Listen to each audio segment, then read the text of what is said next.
తిరుపతి ఈద్గా మైదానంలో రంజాన్ ప్రార్థనల్లో పాల్గొన్నారు ఎమ్మెల్యే ఆరణి శ్రీనివాసులు. క్రమశిక్షణ, దానగుణం, భక్తిభావం కలిగికే రంజాన్ పండగని ఎమ్మెల్యే ఆరణి పేర్కొన్నారు.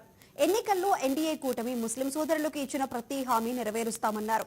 మసీదుల నిర్వహణకు నెల 5,000 రూపాయలు ప్రభుత్వం ఇస్తుందన్నారు. ముస్లింలు గత ఎన్నికల్లో చూపిన ఆదరణను ఎన్నటికీ మర్చిపోలేమన్నారు.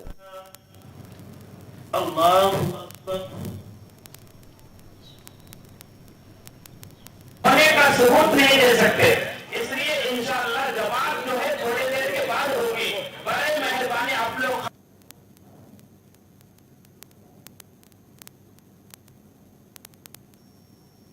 जूझ रहा है खुसूसन वक्त तरमीम बिल का हालात और तमाम आलम के मुसलमानों को पंजगारी नमाजी बना बड़े करीम तमाम आलम के अंदर जितने मुसलमान తిరుపతి ఈద్గా మైదానంలో వాళ్ళందరూ కూడా ముస్లిం సోదరులందరూ కూడా తెలుగుదేశం పార్టీ శ్రీ నారా చంద్రబాబు నాయుడు గారి తరఫున, నారా లోకేష్ గారి తరఫున, పల్లా శ్రీనివాస్ తరఫున అందరికీ కూడా ఈద్ ముబారక్ తెలియజేయడం జరిగింది.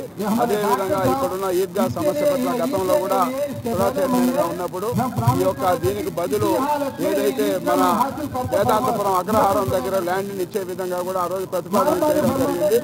తర్వాత ప్రభుత్వం రాకపోవడం ఇవన్నీ జరిగిన తర్వాత ఇప్పుడు మళ్ళీ కూడా ఈద్గా మైదాన సమస్యను పరిష్కరించడానికి మేము అటు ఎమ్మెల్యే గారు అందరూ కూడా కలిసి ఆ యొక్క సమస్యను పరిష్కారానికి మా వంతు మేము కృషి చేయడం జరుగుతుందని కూడా ముస్లిం సోదరులకు హామీ ఇస్తూ అందరికి కూడా ఈద్ ముబారక్ తెలియజేస్తూ సెలవు తీసుకుంటాను. ఎటువంటి ఇబ్బందులు లేకుండా ఆయుర ఆరోగ్యాలతో ఉండాలని మాసం రోజులు ఇంటిల్లి పాది కుటుంబ సమేతంగా ఇంట్లో కూడా నమాజ్ చేసుకుంటూ, మసీదుల్లో నమాజ్ చేసుకుంటూ ఒక ఆనవాయితీగా ఇది ప్రపంచ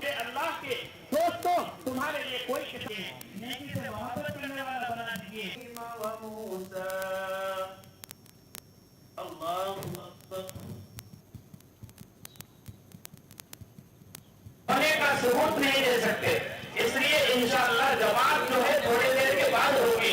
बड़े मेहरबानी आप लोग